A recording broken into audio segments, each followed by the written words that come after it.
효율 임금 이론이라는 그러한 단어를 들으신 적 있으십니까? 경제 용어 가운데 하나인데요.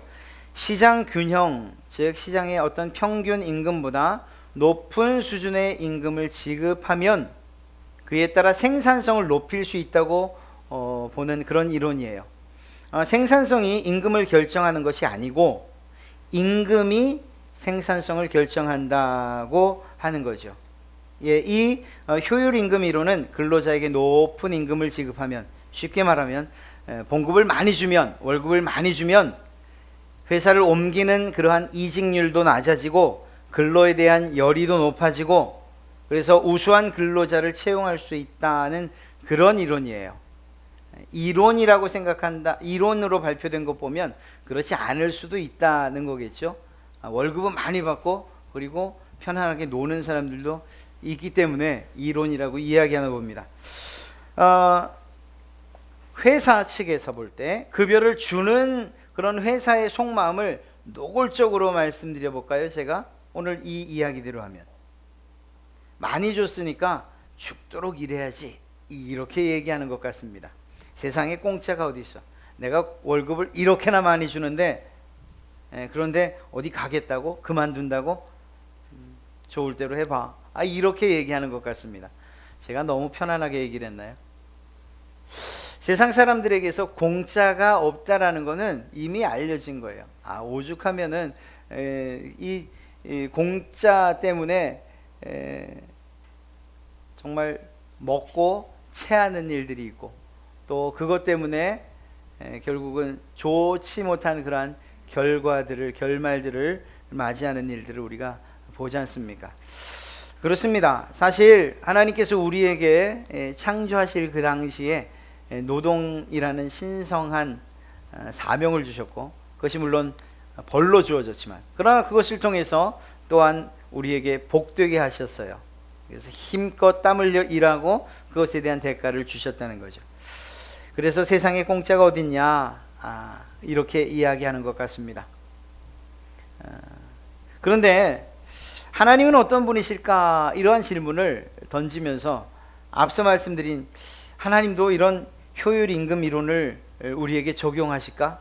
야, 내가 너 구원했으니까 너 뼈 빠지게 일해야 돼, 이렇게 말씀하실까? 내가 너 건강 회복시켜줬으니까 사업 잘 되게 성공하게 했으니까 거기에 걸맞는 그런 삶을 살아야 되지 않겠어? 안 그러면 확 다 뺏어버린다, 이렇게 협박하시는 하나님이실까 한번 생각해 봅니다. 그렇진 않을 것 같아요. 하나님의 속성상 그렇지는 않으실 것 같아요. 하나님께서는 우리에게 정말 넘치도록 주시고 풍성하게 주시는 그런 분이시죠. 그리고 나서 우리가 설령 그 일에 대해서 때로는 고마워하지 못하고, 때로는 그것들이 당연한 것인 양 이렇게 누린다 할지라도 그것 때문에 마음이 우리 사람처럼 옹졸해져서 에이, 다 뺏어가야지, 이렇게 생각하시는 분은 아닐 것 같다는 거죠. 그럼에도 불구하고 오늘 말씀을 보면은 하나님께서 우리에게 주신 그러한 힘과 능력을 가지고 우리가 마땅히 해야 할 일이 있다는 것만은 분명하다는 것입니다. 물론 이것이 우리의 자발적인 의사에 의해서, 우리의 뜻에 의해서 하나님께서 주신 은혜를 누릴 뿐만 아니라 우리에게 주신 사명들과 그리고 우리가 해야 될 일들을 스스로 알아해 간다면 얼마나 좋겠습니까마는, 때로는 우리가 그것을 잠시 망각하고 전혀 다른 길로 갈 때는 하나님께서 우리를 살짝 건드리셔서 제 길로 돌아오게 하시는 그런 일도 있죠. 그러나 그것이 우리가 미워서 정말 배반감을 느끼고 억한 심정에 모든 것을 빼앗아가고자 하는 그러한 마음, 그래서 하나님의 은혜를 망각한 자들을 벌 주시는 이러한 하나님은 아닌 것 같습니다. 결과적으로는 하나님께서 우리에게 좋은 것을 주시되, 또한 우리가 그 은혜를 깨달아서 스스로 알아서 하나님의 은혜에 보답하고 감사하는 삶을 살게 된다면 이것이야말로 하나님과 우리 사이가 올바른 관계라고 이야기할 수 있겠죠. 오늘 여러분들과 함께 읽으면서 사도 바울의 이야기를 하려고 합니다. 이 디모데후서는 사도 바울이 디모데라고 하는 자기 아들과 같이 여기는, 그리고 동력자로 여기는 이에게 편지를 쓴 거예요.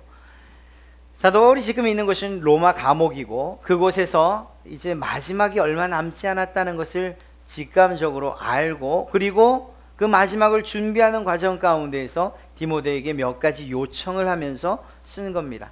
특별히 목회서신이라고 불려지고 목회를 하는 젊은 사역자 디모데가 어떻게 하나님의 일을 하고 목회를 해나가고 교회를 돌보고 성도들을 돌봤으면 좋겠다, 이러이러해야 한다는 그러한 내용들을 집중적으로 담고 있는 그러한 성경이라고 이야기할 수 있죠. 오늘 말씀을 읽다 보니까 사도 바울이 지금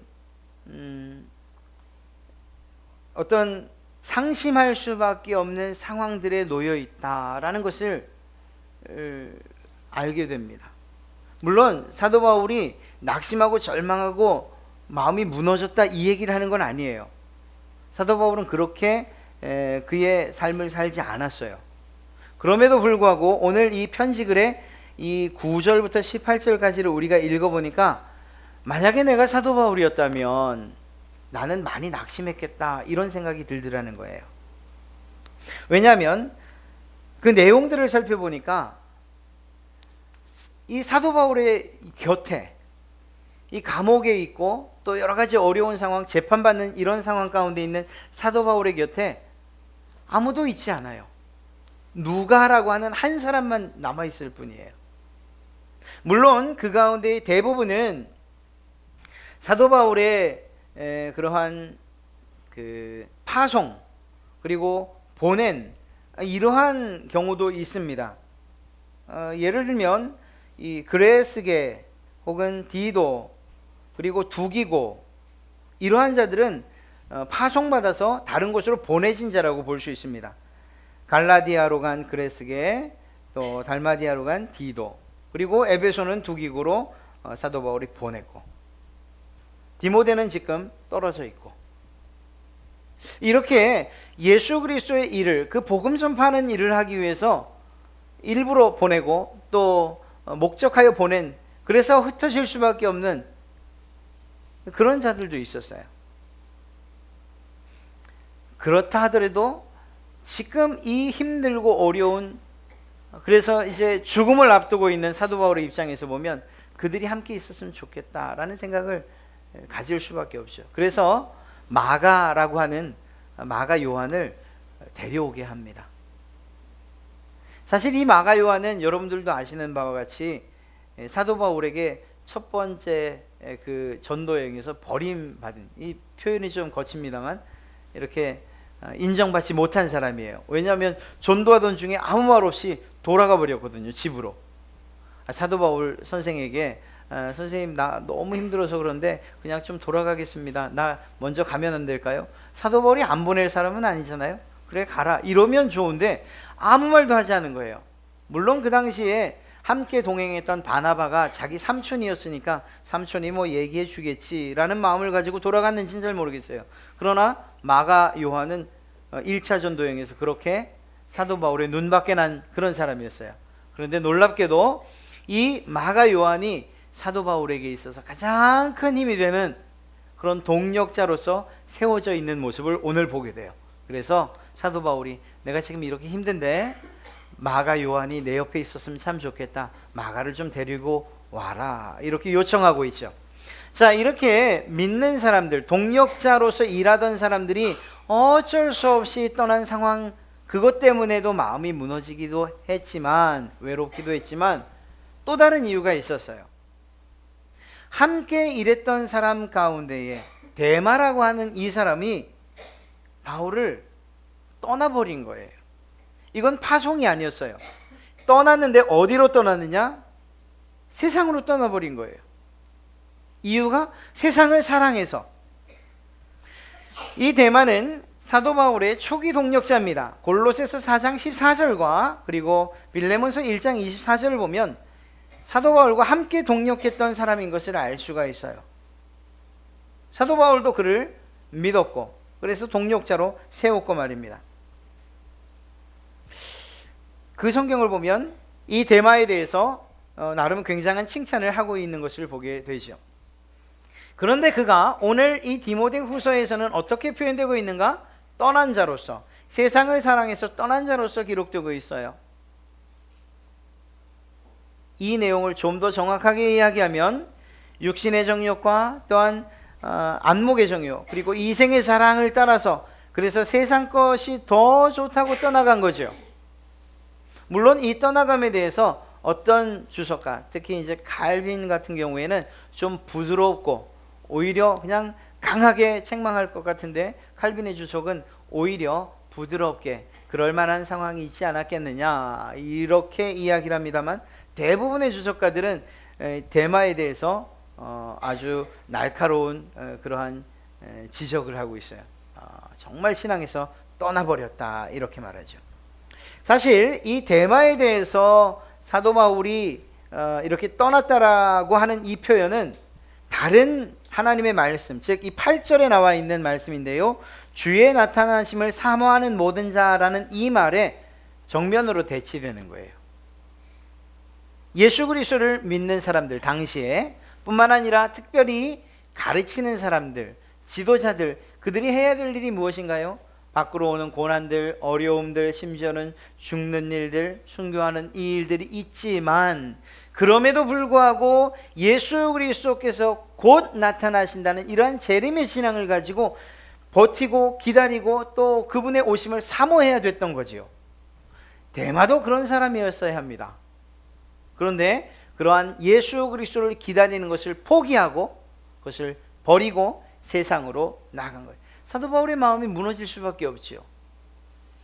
세상에서도 예를 들어 동업하던 혹은 마음을 같이 나누고 서로 우정을 나누던 어떤 한 사람이 다른 어떤 한 사람을 배반하고 떠나가 버린다? 이 마음 무너지는 일이거든요. 거기에 손해까지 입혔다? 그러면 화가 날 수 있는 일이거든요. 신앙에 있어서도 사실 마찬가지예요. 신앙에서 같은 그러한 노선을 걷고 같이 고민하고 같이 목회를 이야기하던 어떤 한 사람이 예를 들어 이단으로 가버렸다. 그러면 마음이 무너질 수밖에 없는 거예요. 야, 어떻게 그런 일이 있을 수 있을까? 그런데 이것만이 아니었습니다. 구리 세공업자 알렉산더에게서 해를 많이 입었다, 이렇게 오늘 성경 말씀에 이 사도 바울은 자기의 글에 기록하고 있습니다. 14절, 구리 세공업자 알렉산더가 내게 해를 많이 입혔다. 사실 이 알렉산더가 성경에 여러 번 나오는데 동일 인물이다 아니다 여러 가지 말들이 많아요. 다르게 보는 입장이 많습니다. 그렇기 때문에 이 알렉산더라고 하는 이 사람이 어떤 해를 입혔는지는 알 수 없어요. 정확히는 알 수 없어요. 그 내용을 알 수 없어요. 그러나 분명한 것은 무엇인가 하면 이가 장사꾼이었고, 그리고 이 사람의 상술 혹은 악에 찬 기질, 이것이 복음을 전하는 바울에게 큰 해를 끼쳤다는 것. 즉 알렉산더가 자신의 이익을 지키기 위해서 사도 바울을 고의적으로 음해하고 그리고 그를 모욕하고 심지어는 복음 전하는 그 일에 큰 해로움을 줬다는 것, 해를 끼쳤다는 것, 이것 하나만큼은 알 수 있습니다. 왜냐하면 단순하게 그냥 그가 해를 끼쳤다라고 소개하는 것이 아니고 이 편지를 받는 디모데에게 또다시 당부하고 있거든요. 디모데, 이 구리세공업자 알렉산더를 네가 주의해야 돼 라고 말하고 있기 때문이에요. 그러니까 아주 무엇인지 모르지만 아주 심각한 피해를 입혔던 것만은 분명한 것 같습니다. 여러분, 사도 바울의 입장을 다시 한번 정리해 보시겠어요? 지금 옥에 갇혀 있죠. 사도 바울이 복음을 전하다가 옥에 갇혀 있죠. 옥에 갇혀 있을 뿐만 아니라 거기에서 누구 하나도 16절을 보면 스스로 변론할 때 혼자 자기 변호를 하고 있을 때 그 옆에서 자기를 도와준 사람들, 그리고 힘을 준 사람들이 하나도 없었다고 고백하고 있어요. 사도 바울 혼자 있었다는 얘기죠. 이러한 옥생활, 그리고 재판에서의 그러한 불리함, 그리고 외로움, 이것뿐만 아니라 자기를 배신해서 떠나갔던 데마도 있었고, 쫓아다니면서 힘들게 했던 구리세공업자 알렉산더도 있었고, 이때 좀 힘이 돼서 옆에서 같이 기도해주고 또 같이 격려해주고 같이 이야기해줄 그런 동력자들이 있었으면 좋은데, 이들 또한 자기의 사역 씨로서 다 파송받아 나갔단 말이에요. 그러니까 사도 바울이 마지막에 마음이 정말 힘들 수밖에 없는 거죠. 마가라도 옆에 있으면 좋겠다 싶을 정도로. 물론 이것이 사도 바울이 정말 절망 가운데 들어가서 이 고뇌가 되고 근심이 되고 그래서 하나님을 원망하고 하는 이런 지경에까지는 이르지 못할 그러한 이 외로움이었지만, 그러나 우리가 그의 외로움을 충분히 짐작해 볼 수는 있다는 거예요. 그런데 놀랍게도 우리만 짐작하고 여러분과 제가 이런 설명을 통해서 사도 바울이 정말 외로웠겠구나, 힘들었겠구나, 이렇게 느낀 것이 아니고, 우리가 이렇게 느낄 정도였다면 하나님이 그 사실을 모르셨겠는가? 아셨지요. 하나님이 모르실 리가 없죠. 사도 바울을 부른 사람도 하나님이시고, 그를 사용하신 사람도 하나님이시고, 그리고 때가 돼서 데려가실 그분도 하나님이신데, 사도 바울의 그 상황과 그 외로움, 그 힘든 것을 하나님이 모르실 리가 없지요. 그런 사도 바울, 그에게 사도 바울 자신의 고백을 통해서 하나님이 함께 계신다는 사실, 힘 주신다는 사실을 오늘 이렇게 증언하고 있어요. 오늘 말씀을 보면 17절 말씀 볼까요? 주께서 내 곁에 서서 나에게 힘을 주심은, 사도 바울의 고백이지만 이 사실이 거짓으로 쓰였다거나 괜한 자기 위로로 쓰였다는 것, 그렇게 쓰이지 않았다는 것을 우리가 잘 알죠. 사도 바울이 주께서 내 곁에 서서 나에게 힘을 주심은 이라고 말하는 것은 사도 바울에게 있어서는 사실이에요. 그리고 실제로 일어난 일이고 그가 경험하고 느끼고 있는 일들이에요. 세상에서는 내가 이렇게 힘들고 복음 전하는 일 때문에 옥에 갇히고 나를 모두가 다 떠나고 나를 음해하고 또 나를 괴롭히고 복음 전하는 이 일조차 쫓아다니면서 회방하는 일이 있어서 내가 지금 마음이 위축되어 있는 것 같지만, 그러나 내가 그럴 수 없는 이유가 무엇이냐? 주님께서 지금 내 곁에 서서 힘을 주시기 때문이라고 고백하고 있는 것입니다.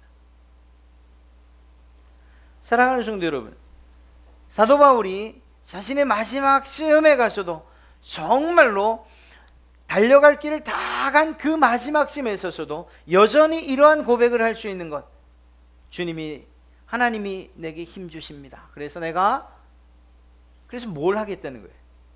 그게 오늘 중요한 거예요. 여러분 보십시오. 힘을 주신다고 할 때에 정말 우리에게도 큰 위로가 되는 게 무엇인가 하면, 곁에 서서 내가 힘주마 라고 말씀하시는 그 하나님을 사도 바울이 느끼고 있다는 거예요. 곁에 서서 주님께서 자기에게 부여해 주신 사명을 다 하기까지 주님이 지켜주실 것을 아는데 저 멀리 하늘에서가 아니고 사도 바울 자기의 곁에서 예수님께서, 곁에서 그 하나님께서 지켜주신다라고 하는 사실을 믿었을 뿐만 아니라 느끼고 있었다는 거예요.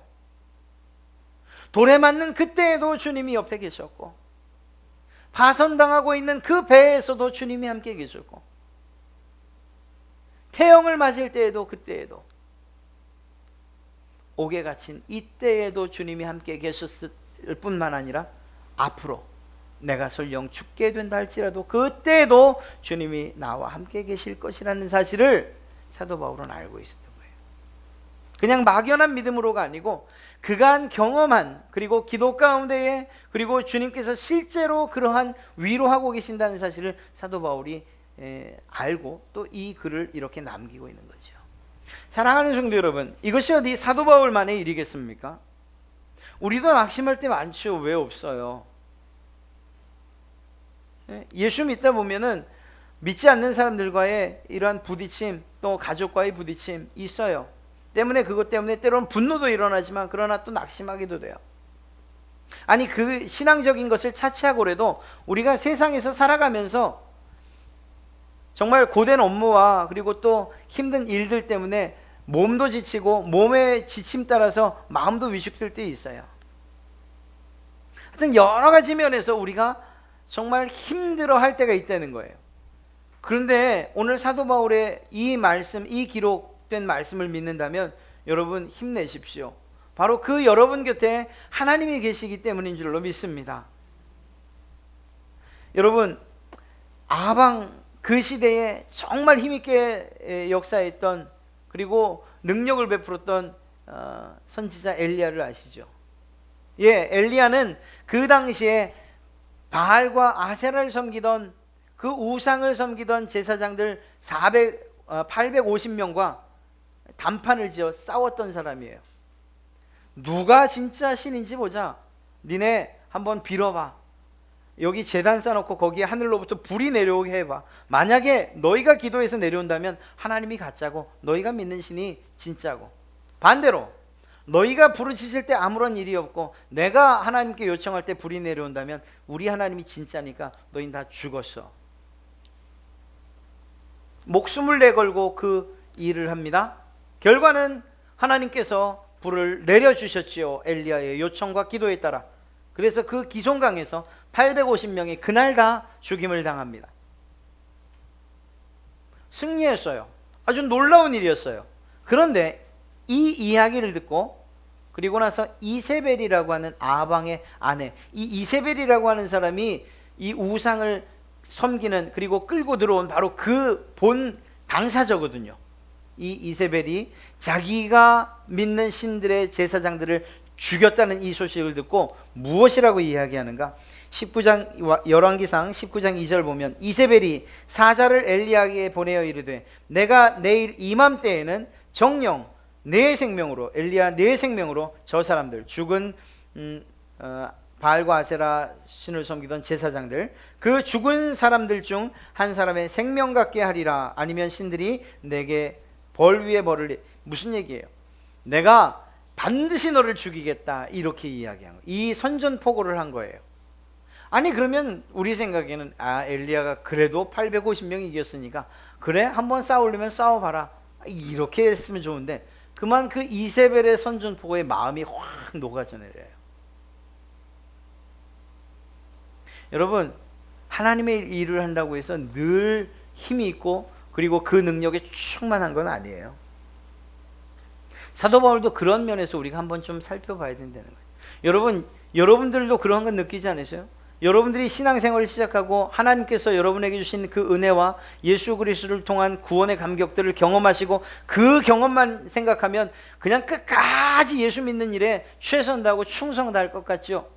그러나 우리의 삶이 정말 그렇습니까? 아니에요. 오늘 은혜 받았는데 바로 이 문을 나가면서 다른 사람과 이렇게 부딪힌다거나 아니면 말 이야기하고 좋은 이야기로 시작했다 그냥 다투면서 아유, 내가 이 예수를 그만 믿든가, 내가 아니면 이 교회를 떠나든가, 이런 일들이 사실은 우리에게도 비일비재해요. 우리 교회 가운데서만이 아니라 그냥 좀 넓게 보면 한국 안에 있는, 우리 한국 안에서의 많은 교회들, 그리고 그 교회들에서 생기는 문제들이 여러분의 마음을 갖다가 막 사정없이 두들겨 패요. 넉다운돼요. 목사님이 저럴 수가 있다, 장로님이 저럴 수 있나, 아니 저런 부정과 부패, 아니 성경책은 왜 등장해, 다 장로라는데. 예, 이러한 믿는 사람들로 인한 그들의 부조리와 악행들이 우리의 마음을 막 두들겨 패요. 그래서 그냥 넉다운돼. 차라리 믿지 말아야지, 나도 저런 사람들처럼 될까 두렵다. 사실 말도 안 되는 이유지만, 그러나 그런 이유들 때문에 우리가 낙심하게 되는 일들이 있어요. 오늘 하나님의 은혜 때문에 막 감격하고 좋아서 막 펄쩍펄쩍 뛰었는데 내일 당장 이렇게 쓰러질 수 있어요. 마치 엘리야처럼 말입니다. 그럴 때 어떻게 하시겠냐는 거예요. 그럴 때 엘리야가 그래서 결국은 도망가요. 브엘세바에서 가까운 광야까지 가요. 그런데 그 광야 로뎀나무 아래에서 지쳐 쓰러져 있는 그때, 그래서 스스로 외쳐요. 하나님, 나 좀 죽여주십시오. 나 이세벨, 내가 850명 다 죽였는데 뭐 또 이세벨이 나에게 그런 선전포고를 하게 만드십니까? 하나님. 하나님에 대한 어떠한 원망도 있을 수 있고 또 실제적인 두려움과 공포 때문일 수도 있어요. 하나님, 차라리 하나님이 날 좀 데려가면 좋겠어요. 나 그냥 여기서 내 인생 끝내고 그냥 심하이 하고 그냥 하나님, 나 그냥 천국 좀 데려가 주시면 안 됩니까? 여러분, 이러한 생각이 사실 우리에게도 늘 있을 수 있어요. 여러분들이 신앙에 있어서 정말 어떤 자랑할 만한, 사실 그것조차도 교만이지만 정말 내가 신앙을 잘하고 있다고, 이제는 내가 이쯤이면 하나님께서 기뻐하시겠다고 할 만한 그런 때, 그러다가 확 거꾸로 넘어지면 이러한 엘리야처럼, 하나님 차라리 나 그냥 어제 그렇게 뜨거울 때 하나님의 사랑이 내게 막 그냥 차고 넘칠 때 그때 천국 데려가시지, 뭐 지금까지 내버두셔가지고 이렇게 저를 힘들게 하십니까? 이런 생각들과 이런 마음들이 있을 수 있다고요. 그런데 놀랍게도 그때에 천사가 그를 어루만지며 숯불에 구운 떡과 물을 그에게 먹여요. 2번씩이나. 힘들어 죽겠는데, 낙심해 있는데, 마음은 갈기갈기 찢어졌는데, 근데 먹이셔요. 이건 강제로 먹이는 거예요. 천사가 강제로 먹여요. 그래서 새 힘을 얻게 해요.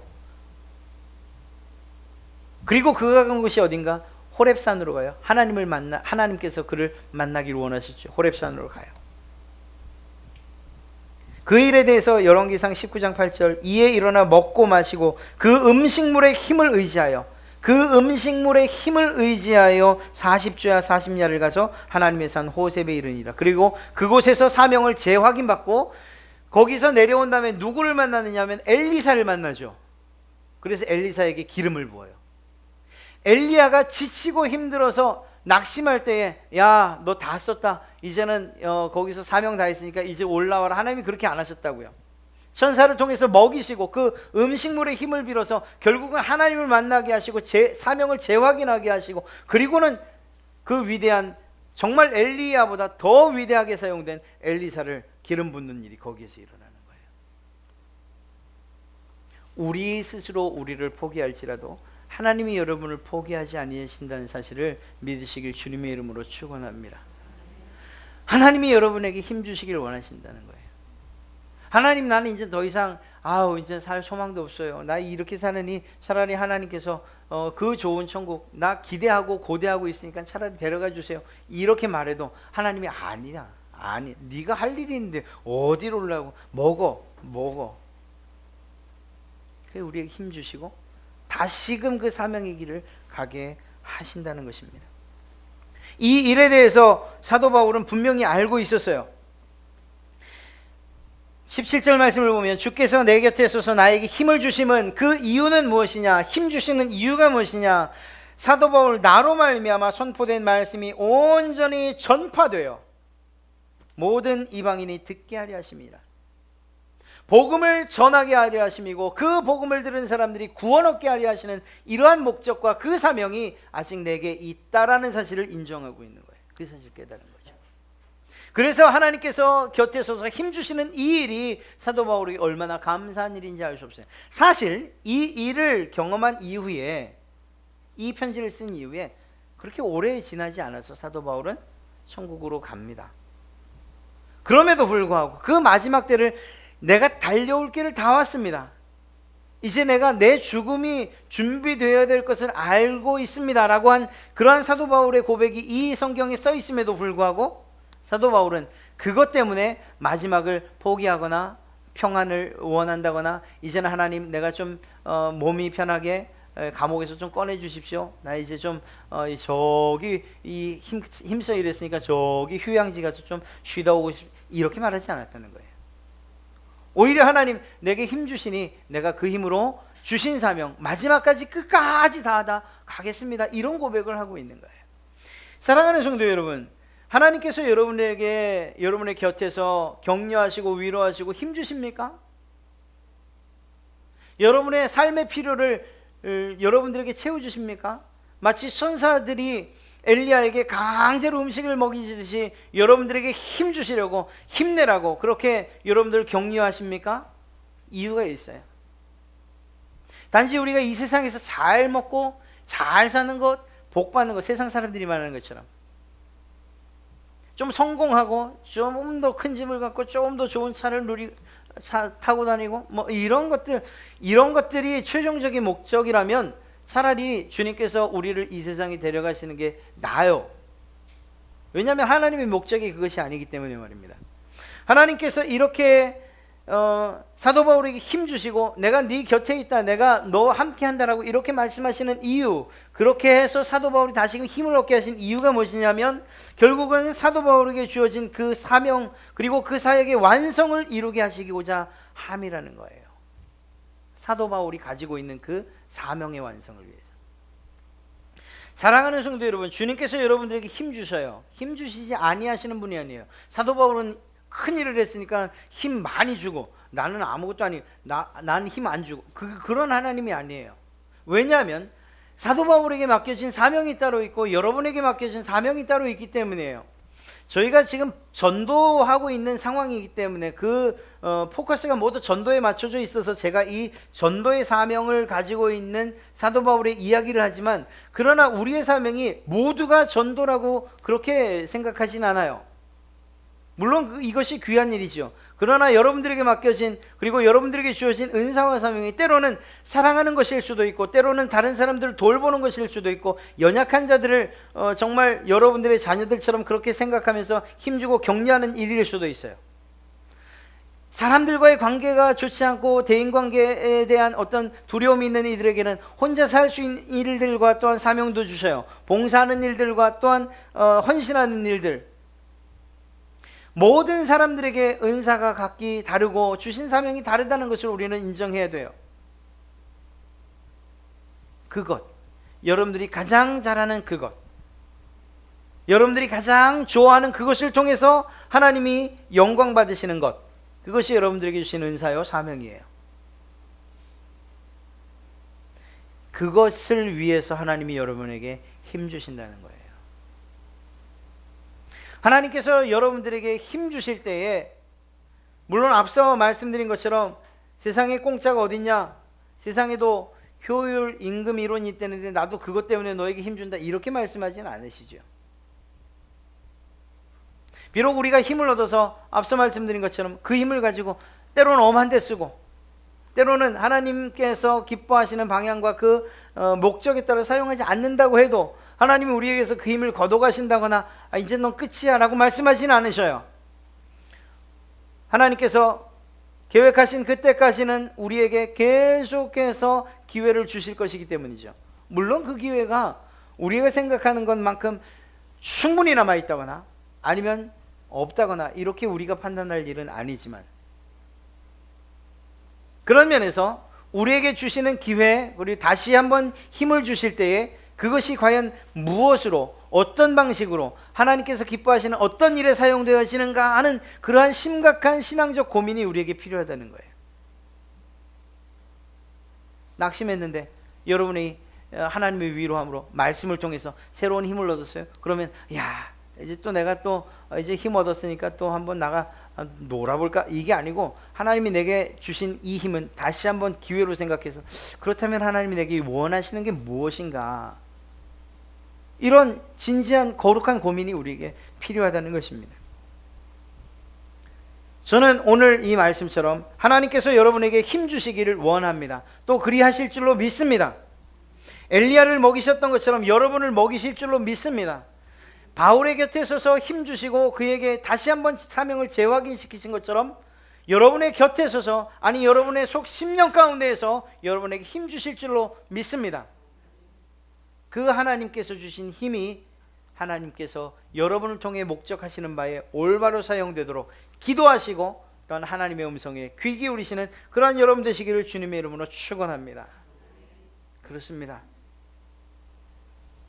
이 힘 다른 사람에게 주는 게 아니에요. 오늘 말씀을 통하면 보면 사도 바울에게 주셨어요. 다시 우리에게 환원시켜 말하면 옆에 있는 김 집사님한테 박 집사님한테 준 게 아니에요. 그 사람들만 힘 주셔서 일하게 하시는 게 아니에요. 바로 여러분 각자에게 하나님이 힘 주신다고요. 오늘 새로운 힘을 주시고 내일 여러분의 삶의 터전, 그것이 가정이든지 혹은 직장이든지 아니면 이웃이든지 사업장이든지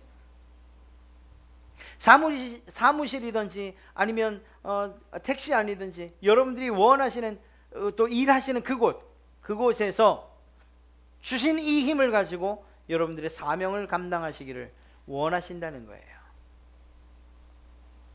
오늘은 제가 특별히 사도 바울의 사명, 즉 복음 전하는 이 일에 포커스를 맞추고 말씀드렸습니다만, 또 이 일이 여러분들의 사명이기도 하고요. 여러분에게 주어진 전도의 사명과 아울러 여러분들에게 주신 그러한 은사에 해당하는 그러한 사명들과, 그리고 또 여러분들이 가장 좋아하시고 그리고 잘 하시는 그 사명을 통해서 하나님께 영광 올려드리는 그러한 일들이 끊어지지 않는다면, 정말 힘들 때 다시 한번 힘을 공받고, 그리고 그 사명 다시 재확인하여서 또 일하고, 또다시 소진되면 마치 자동차에 기름 넣는 것처럼 주님 앞에 부르짖고 말씀으로 충전돼서 또다시 그 사명 감당하고, 이런 아름다운 순환들이 여러분의 삶 가운데 차고 넘치시기를 주님의 이름으로 축원합니다.